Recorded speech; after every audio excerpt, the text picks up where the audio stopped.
Good evening, everyone. See now the further topic of class 11 of the chapter number 1, meaning and objective accounting. Okay. Here we are going to learn about what are the limitations of accounting. And in the previous videos we have learned about how can we define accounting. Okay. What are the branches of accounting? What are the features of accounting? What are the objectives of accounting? Okay. And the users who take the interest in our accounting. Okay. Internal and external users, we learned about that. Now children, about the limitations of accounting means what accounting cannot do. Okay. ऐसी क्या चीज़ है जो accounting नहीं कर सकती, fine. ऐसी कौन सी चीज़ accounting नहीं कर सकती, देखते हैं यहाँ पे. देखिए, number 1 is influence by the personal judgement. Children, जब नेचर की हम बात करते हैं किसी भी चीज़ की, तो नेचर में हम दो चीज़ें लिखते हैं इसके अंदर कि it is science and as well as art. कि वो साइंस है या आर्ट है, हम दोनों के किसी तरीके से उसको डिफाइन करते हैं in such a way actually we define it. Okay. So ये एक साइंस है, ये आपको पता लग गया. It's a systematic knowledge. We learn about the systematic parts of the what the accountant had given the definition. We are learning in the same sequence. So see, so it is a science. So if it is a science, so sometimes we have to take the decision scientifically on our own. Okay. हमें अपने आप कई बार कुछ ऐसे निर्णय लेने होते हैं, कुछ ऐसे जजमेंट करने होते हैं जो साइंटिफिकली प्रूवन हो चुके हैं. जैसे फॉर एग्जांपल, अगर हमारी कॉस्ट अगर कम हो जाए तो हमारे प्रॉफिट तो बढ़ाया जा सकता है ना. डिमांड कम होती है तो उसके अकॉर्डिंग कुछ चीज़ में चीज़ें बता रखी है कि पर्सनल जजमेंट माने हमें अपने आप को जैसे निर्णय लेने होते हैं जिसके थ्रू हम अपने प्रॉफिट को ज़्यादा से ज़्यादा बढ़ा सकें. तो that why it is influenced by the personal judgement. ठीक है. तो अकाउंटिंग प्रिंसिपल उसकी क्या वैल्यू, जो जब साइंस है सारे जजमेंट अपने आप ही करने तो फिर क्या फ़ायदा उस चीज़ का. देखिए नेक्स्ट है based on the accounting concept and conventions. Okay. अब ये क्या है बेटा जी, कन्वेंशंस का मीनिंग ये होता है कि जो ट्रेडिशनल मेथड होते हैं इसकी यूज़ करते हुए आने कुछ ऐसे प्रिंसिपल्स जो ट्रेडिशनली फॉर्म हुए हुए हैं. ठीक है ना. फॉर एग्जांपल, अगर आपने कोई मशीनरी परचेज की है 10 लाख रुपीज़ की. ओके. अब आपने 10 लाख रुपीज़ की परचेज की थी, अब उसकी कॉस्ट जो है 9 लाख हो गई है अचानक से. ठीक है. तो उससे मतलब नहीं है अब, या फिर उसकी कॉस्ट 11 लाख हो गई. जो इतने में आपने परचेज की होगी वो उसके ऊपर डिपेंड करता है, ना कि उसकी आने वाली कॉस्ट, क्योंकि वो हिस्टोरिकल इवेंट पर डिपेंड करता है, ना कि जो करंट मार्केट वैल्यू चल रही है उसके ऊपर. Understood. So it is based on the accounting concept and the convention. जो कॉन्सेप्ट और कन्वेंशन इसके ज़्यादा विस्तार में बता दिया आपको इसके आगे नेक्स्ट चैप्टर में पढ़ेंगे, 3rd चैप्टर में, कि what are those concept. Okay. तो ये चीज़ क्या है, ट्रेडिशनल सारे मेथड प्रूव हो चुके हैं, तो वो चीज़ इसके ऊपर बेस्ड है. That's why it is the limitation of accounting. Now the third is incomplete information chapter. Okay. Accounting can not give you the complete information about. Okay.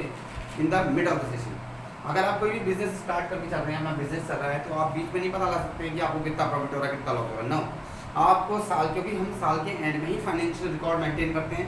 Financial record means statement of profit and loss account बनाते हैं, तभी हमें पता लगता है कि हमें profit हो रहा है, नेट प्रॉफिट हो रहा है, नेट लॉस हो रहा है. और वो केवल साल के एंड में ही बनते हैं, ना कि साल के बिटवीन में. Understood. So this is why it gives only the incomplete information about the profit and losses.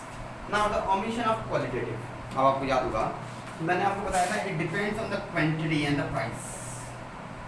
क्योंकि अकाउंटिंग हमेशा क्वांटिटी पे डिपेंड करता है, क्वांटिटी को देखता है, उसकी प्राइस को देखता है, उसकी क्वालिटी को नहीं देखता कि वो कितनी अच्छी है क्वालिटी या कितनी कम.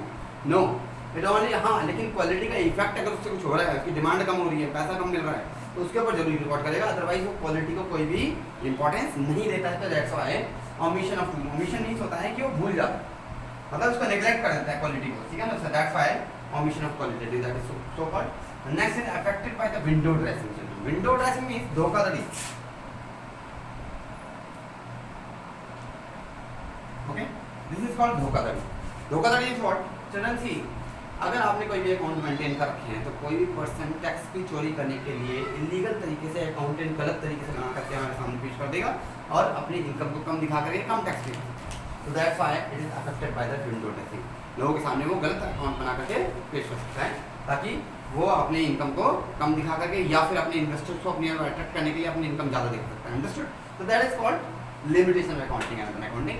And the last but not the least children, unsuitable for forecasting. Forecasting means future के बारे में बताना. Prediction, you can say it's a prediction.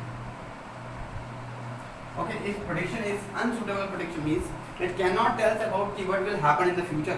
No ways, because ये हमेशा past event के बारे में बताता है. Past accounting हमेशा past event के बारे में बताती है, ना कि future के बारे में कि past में ऐसा क्या हुआ था, किस वजह से हमने ऐसे खर्चे किए, किस वजह से हमने ये मशीनरी परचेज की, उसने क्या किया, कितना प्रोडक्शन किया.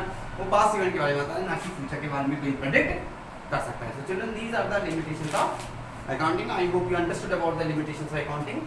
Again, just repeating, okay, influenced by the personal judgment. It's a science, so that's why a person can take his own decision in a business. Okay, accountant can take the own decision. Okay, so based on accounting concept and conventions, that it depends. It is based on some principles and conventions. Okay, which are based on the historical cost event. Historical cost मतलब means कि जितनी पुराने ज़माने में जितनी उसकी cost थी उसके ऊपर डिपेंड करेगा, ना कि मार्केट वैल्यू पे. Okay, third one is incomplete information. वो हमेशा हमें इनकम्प्लीट इन्फॉर्मेशन रिकॉर्ड रिप्रेजेंट करता है. And omission of qualitative.